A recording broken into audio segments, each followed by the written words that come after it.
Hey guys, welcome to spine cars.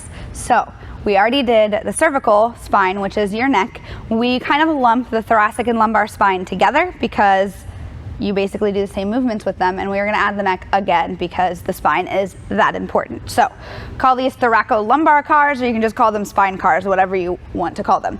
We are going to do the most simple version of them for you today, and that is on your hands and knees or in quadruped. So there are 24 different segments of the spine that make up your entire spine. We ideally would have control of every single one of them for optimal health of those joints.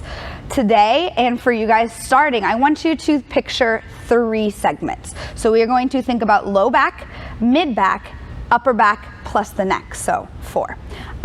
When we are doing them, I will talk and refer to them as low, mid, and upper back. You want to imagine that you're doing a wave with your back, essentially. So it's kind of like the cat-cow, except slowed down and controlled.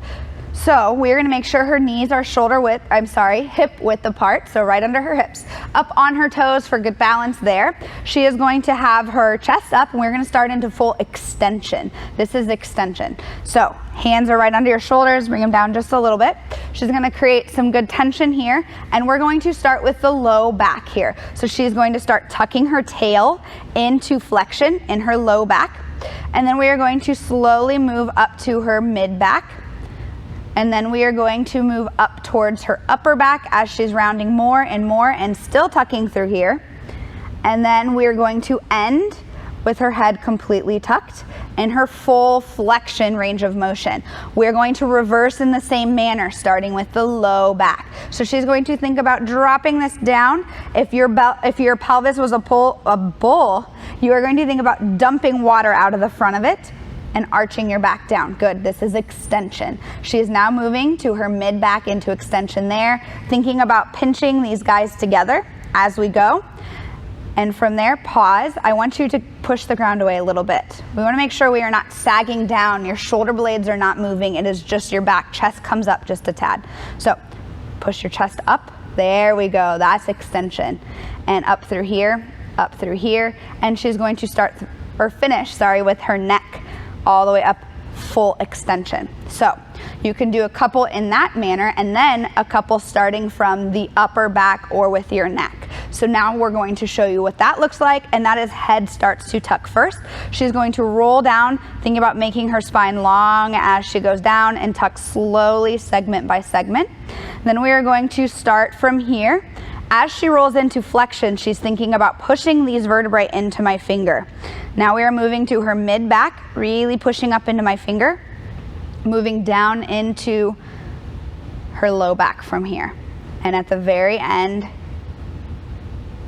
she is tucking her tail as far as she can. She doesn't have a tail. Imagine you have a tail. Good. And then we're going to reverse into extension, starting up here again to show you what that looks like. So start with the head up here, and then we come from here. Good, from here. Notice how we're moving upper back. Low back is not moving right now, just your upper back. And then we are going to go to mid back, pinching these guys together, starting to let it fall. Keep your head up into full extension, there you go. And then we move to low back. And you can relax from there. So that is spine cars. There are a couple things to pay attention to, which I mentioned as she was demonstrating. One of them is when we start with your low back and we're moving low back and mid back, your head is not moving, so pay attention to that. We are not doing spine cars right now if we start here. And then the other thing to remember is your shoulder blades. As you are doing this, I want you to pay attention that we are not letting your chest sag down and back. It is thoracic movement, not shoulder blade. That is a complicated movement to kind of separate from each other. It just takes practice and sometimes a little bit of feedback from another individual. Pay attention to it, record yourself, and do the best that you can.